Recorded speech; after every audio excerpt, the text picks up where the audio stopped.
Então, Rodrigo, hoje eu não sei se seria possível, mas quem sabe, em um futuro não muito distante, a mobilidade é um dos temas-chave do futuro. Verdade, Paula. Mas você já imaginou como é descobrir mercados que ainda não existem e desenvolvê-los? Como será que deve ser isso? Como é que é desenvolver esse futuro estando no presente? Imagino que seja um grande desafio. Quem vai compartilhar um pouco dessa experiência com a gente é o Juliano Fernandes. Juliano Fernandes atua no segmento de mineração, metais e metalurgia há mais de 10 anos. Juliano ocupa hoje a posição de Head de Marketing e Comunicação do CBMM. Juliano, obrigado por ter topado compartilhar sua experiência. Primeiramente, boa tarde a todas as pessoas que nos acompanham aqui remotamente. Fugir o protocolo e dizer que os dois mestres de cerimônia que estão indo muito bem na função, visto que o tema aqui é futuro, vocês têm muito futuro nessa profissão. E eu gostei da sua maneira de se apresentar, viu, Paula? A primeira apresentação do dia que você respondeu assim: eu sou amiga do Leandro. Eu adorei, porque eu vou falar muito sobre relação humana aqui na minha palavra, nas minhas falas. Bom, acredito que o Leandro me convidou, né, em nome da CBMM, para falar um pouquinho com vocês, para contar talvez a história da nossa empresa. O Alexandre da Microsoft, na última fala dele, disse: nossa, esse futuro provável que a gente deseja, ele falou, gostaria que tivesse uma referência brasileira, líder mundial em alguma coisa. E nós somos uma empresa com origem exatamente aqui nesse estado, em Minas Gerais, que criou o seu mercado do zero. Antes da CBMM não existia um mercado onde nós atuamos, e que ainda se mantém como líder global naquilo que ela faz. E poderia falar de muitas virtudes, eu vou falar de algumas coisas que fazem sentido para nós, mas acho que eu vou voltar um pouquinho na história, visto que o tema aqui é inovação, e contar talvez algo que talvez é menos conhecido na história da nossa empresa, que foi a nossa falha. A CBMM começou em 1955, aliás, em 1953, ela tinha um objetivo, um modelo de negócio, ela imaginava que ela ia ser uma referência em produzir concentrado de pirocloro, que é o minério lá que está em Araxá, né, muito abundante na crosta terrestre, assim como combita tantalita, é um minério que pode servir de base para a produção de alguns metais. E o foco naquela época era excelência operacional. Vamos produzir um concentrado aqui de pirocloro bastante competitivo, vamos tentar exportar para o mundo. E a empresa quase quebrou. Até que entrou a visão aí do Foresight, um pouco com tendência, que são os controladores da empresa até hoje, uma empresa que continua de controle brasileiro, que começou a projetar o que a gente pode fazer com esse minério. E nós encontramos, através de trabalho coletivo, formas de produzir um metal e tentar mostrar para o mundo que poderia ser um mundo de materiais com aquilo que nós fazemos, que é o metal chamado nióbio. E naquela época a indústria siderúrgica ela passava já por início de tendências e transformações importantes, e a gente foi uma empresa brasileira que criou parcerias, tecnologias, centros de pesquisa próprios e também parcerias no mundo todo. Naquela época Sheffield, na Inglaterra, era um grande centro de tecnologia do aço. Logo na sequência, nós fomos para Pittsburgh, onde nós completamos já quase 4 décadas. E hoje está muito na moda falar sobre siderurgia na China por motivos óbvios, né? Assim como a Índia vem em segundo lugar já em produção. Mas tem um fato aqui também interessante. A CBMM está na China há mais de 4 décadas. E nós passamos 10 anos fazendo pesquisa, colaboração com a siderurgia chinesa, e passamos 10 anos sem vender 1 grama do nosso produto. Então, é um exemplo de como nós tivemos que construir do zero, né, os nossos mercados com a nossa crença, com o nosso foresight, com as nossas visões de tendência, que poderia ser algo importante no futuro. Da mesma forma, no Japão. Nós estamos há mais de 5 décadas no Japão, nos Estados Unidos há mais de 4 décadas. Então, essa visão de longo prazo, misturado com o curto, apareceu 2 vezes a palavra ambidestria, a segunda vez acabou de aparecer aqui com a Embraer, a Poliana também falou. Isso faz parte da nossa história, e a gente tem uma crença que isso é muito importante. Também um outro tema muito relevante que apareceu, o primeiro bloco aqui, o Gil levou a gente lá para cima, literalmente, com foguete, fora do planeta. Mas em todo o primeiro bloco, que foi de muita provocação de tecnologia, foi muito interessante observar que o final das apresentações, todos eles terminaram com caráter humano. O Gil mesmo falou sobre competências, e a hora que mostrou lá, tinha um monte de competência humana. E nós acreditamos, a nossa história reforça a nossa crença de que geração de demanda futura, ela tem a relação humanística no centro. Talvez os engenheiros possam se perturbar um pouco com essa provocação, que acham que as soluções vão vir da tecnologia.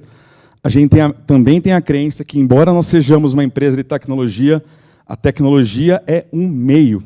Não podemos nunca esquecer de que são as relações humanas que criam os cenários futuros de valor que a gente pode levar para a sociedade. E também, nesse caráter, a palavra sustentabilidade apareceu aqui. Para nós, sustentabilidade tem a ver com longo prazo. Então, as escolas, eu me lembro quando eu fazia MBA, tinha as escolas de pricing que falavam assim, você tem que extrair o máximo de valor disponível na mesa, aumentar a precificação, porque assim o valuation na sua empresa vai aumentar.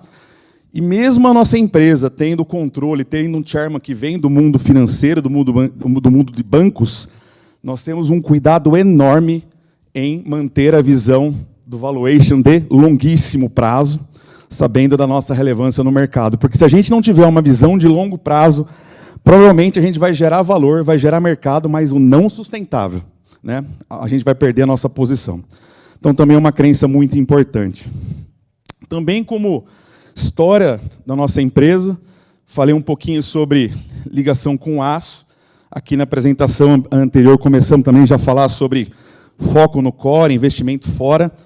A gente tem um programa de tecnologia que dedica muito tempo, muito investimento e também muitas relações humanas para também estar apostando em novos futuros que nós acreditamos nessa intersecção entre o foresight e o que a gente tem de tendência, não só no Brasil como no mundo, relações com centros acadêmicos, tem Nobel, por exemplo, 2 ligados à bateria de lítio-íon, conhecido como entre os 3 pais da bateria de lítio-íon, nós temos 2 que têm há mais de 12 anos trabalho conosco, papers com funcionários da CBMM, então nós estamos há 12 anos trabalhando para agora a gente começar a chegar perto da entrega de valor que a gente tinha uma crença lá atrás. Então, um pouco é a história da nossa empresa. Uma outra maneira, aqui puxando um pouco para a minha função dentro da empresa atual, de marketing, de comunicação, a gente entende também. O Raul Jungmann trouxe na fala dele original um conceito sobre propósito.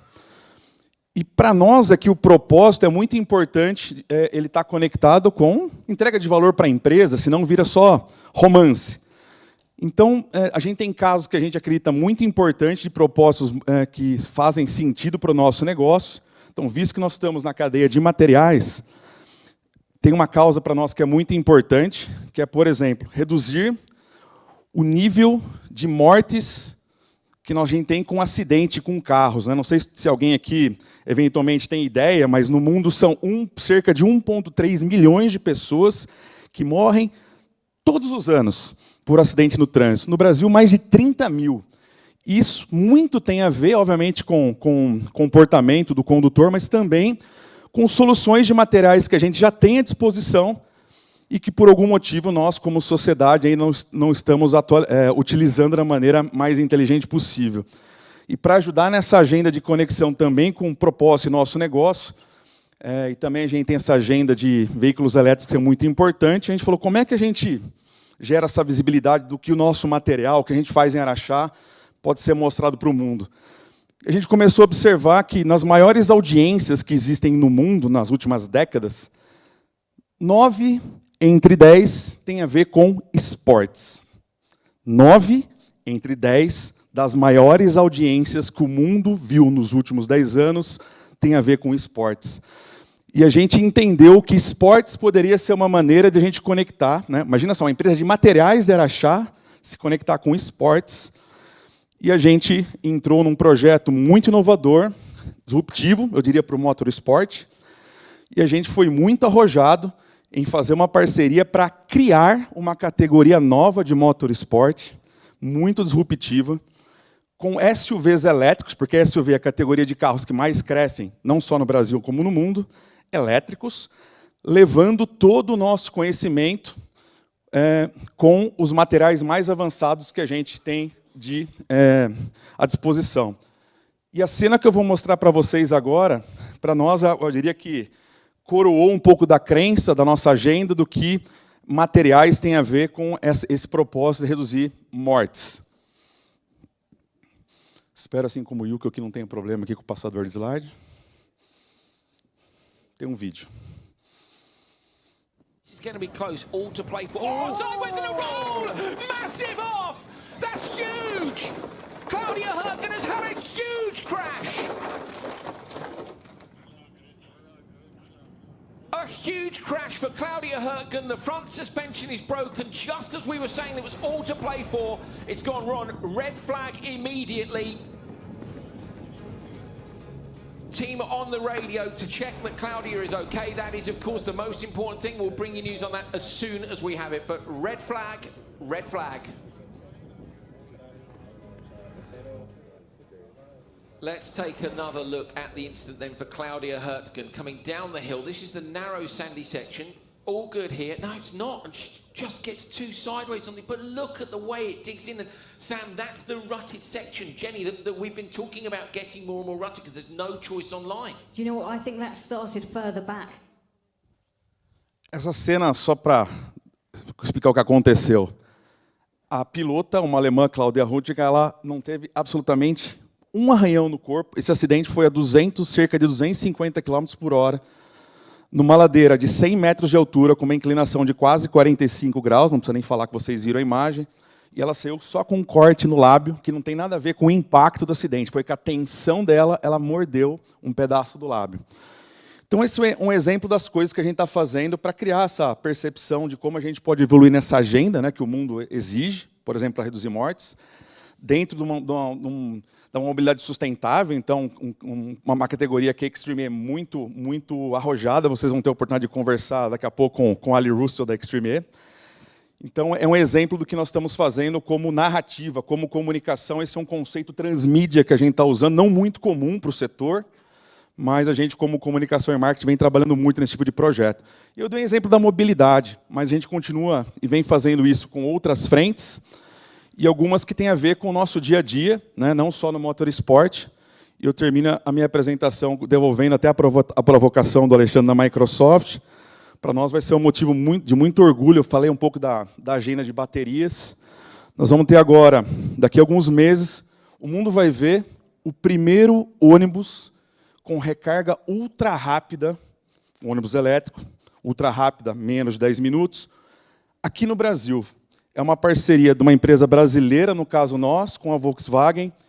E esse ônibus não vai ser exposto em São Francisco, não vai ser exposto em Nova York, ele vai ser exposto em Minas Gerais. Os testes com esse ônibus vai ser feito em Araxá, que é a nossa casa. Então, para nós, como empresa brasileira, talvez a minha missão aqui de provocar um pouco vocês e mostrar que dá sim para fazer inovação no Brasil, dá sim para o Brasil ser referência em algumas coisas, dá sim para agregar valor em cima de commodity, de mineração. É uma questão de projetar o futuro, acreditar e, obviamente, ter os expertises corretos, as pessoas corretas e as parcerias corretas, sempre com o ser humano no centro. Muito obrigado.